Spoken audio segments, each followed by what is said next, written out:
Hello दोस्तों, नमस्ते। आप लोग कैसे हैं? उम्मीद करते हैं आप लोग अच्छे ही होंगे। दोस्तों देख लीजिए कितना बारिश का मौसम लगा है। देख लीजिए जैसे बगीचा का हमारा हाल है, मगर देख लीजिए कितना बारिश का मौसम है।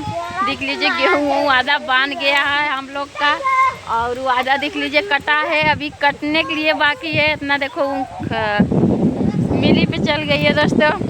हाय देख लीजिए अभी उतना काटने के लिए बाकी है।